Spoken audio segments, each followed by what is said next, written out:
Communication, marketing, recrutement. Vos besoins ont des solutions vidéo avec Décideur TV, le studio.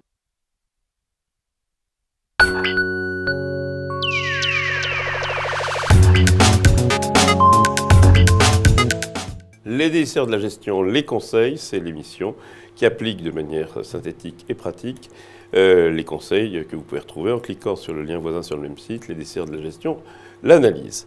Alors, les décideurs de la gestion s'engagent. Emmanuel Soupre, Neuflize, OBC Investissement. Oui.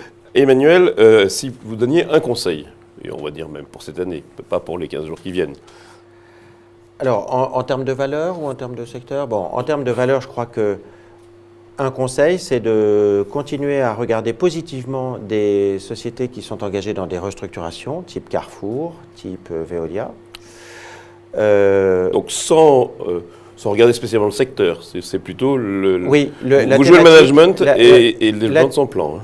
De manière systématique, nous considérons que les managements présentent des stratégies, à charge pour nous de vérifier qu'elles sont, que les attentes sont atteintes, si je puis dire. Restructuration, type les restructurations. Carrefour voilà. Deuxièmement, la croissance robuste. Et c'est pour ça qu'on parlait de la santé, que j'évoquais tout à l'heure. Les groupes pharmaceutiques sont en général des producteurs de croissance de manière assez systématique. Donc, même s'il y a eu une réappréciation des PE sur ces thèmes-là, c'est toujours un thème qui est intéressant. Que toutes les mauvaises nouvelles liées à moins de nouvelles molécules, plus de génériques, sont plutôt dans les cours. C'est plutôt dans les cours. Alors évidemment, on n'est jamais à l'abri des mauvaises surprises. Hein. Bon, si la FDA refuse d'agréer un produit, ça va toujours avoir des conséquences qui sont un peu négatives. Le secteur est à suivre. Mais le secteur est à suivre positivement. Troisième secteur que nous aimons bien, c'est l'aéro, en considérant que on a des carnets de commandes qui se sont tout de même sérieusement allongés. On est aujourd'hui sur des carnets de commandes sur l'aéronautique, des carnets de commandes qui sont de 8 années. Oui, donc, on a la possibilité tout de même d'avoir de la visibilité sans un risque qui est majeur. Et même en étant relativement prudent sur la progression du trafic aérien. Au passage, il va sans doute falloir regarder peut-être un peu plus attentivement les compagnies aériennes parce qu'elles sont là aussi engagées dans des efforts de restructuration qui peuvent être significatifs. Donc ça va jusqu'aux compagnies. Vous préférez plutôt les constructeurs, même s'il n'y en a que deux au monde, oui. et des équipementiers? Constructeurs, des sociétés comme Airbus, comme Zodiac, comme Lizzie, ce sont par exemple de très belles sociétés françaises ou européennes. Hein. Du côté des équipementiers auto, les Valeo, alors Valeo a beaucoup monté, mais si on raisonne à moyen terme, on a tout de même une efficacité industrielle dans des sociétés comme Plastic Omnium, comme Valeo, comme Lizzie aussi, qui montre éventuellement il faut se réintéresser aussi à Faurecia. Donc le champ est relativement plus large.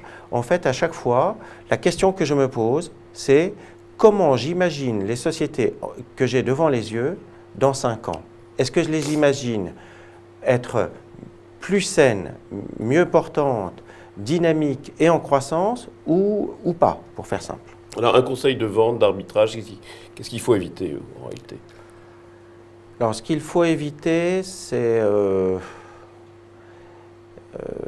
vous avez un scénario qui est quand même positif en général. Ce qu'il faut éviter, c'est d'être trop concentré sur uniquement les très grandes capitalisations. En fait, ce dont on s'aperçoit, c'est que depuis des années et des années, les valeurs moyennes et les petites valeurs ont un comportement boursier qui est plus sympathique que celui des grandes valeurs. Donc il faut éviter d'être trop... singulièrement le cas l'année dernière. Absolument. Et ça l'est depuis des années. Et en fait, ce sont les valeurs moyennes, ce sont des compléments extraordinairement efficaces à des grandes et belles valeurs qui constituent les socles de nos portefeuilles. Donc on doit avoir un mélange harmonieux entre les deux thèmes. Et à ce moment-là, il y a des valeurs moyennes qui sont de très belle qualité, qui sont capables de nous présenter de la croissance, de l'innovation et sur lesquelles on peut investir sans trop de difficultés. Attention aux grandes capis. Et si vous avez un joker, peut-être une valeur moyenne d'ailleurs, non, y compris dans les secteurs que vous avez cités, oui. Hein, dans les équipementiers. Un joker... Ça peut être Lizzie, par exemple. Oui, sauf que le titre c'est très bien porté. Il est en train de monter, oui, c'est ça. Oui, il est en train de monter. Forestier. Non, par exemple. Mais il n'y a pas de joker nommément désigné. Voilà. Je crois que c'est l'idée selon laquelle... C'est les mid-cap. Ce sont les Votre mid-cap. Votre joker, c'est les valeurs moyennes. C'est l'idée selon laquelle il est indispensable d'en avoir dans un portefeuille. Ce sera le mot de la fin. Merci Emmanuel. Rendez-vous la semaine prochaine, même heure, même endroit. Au revoir.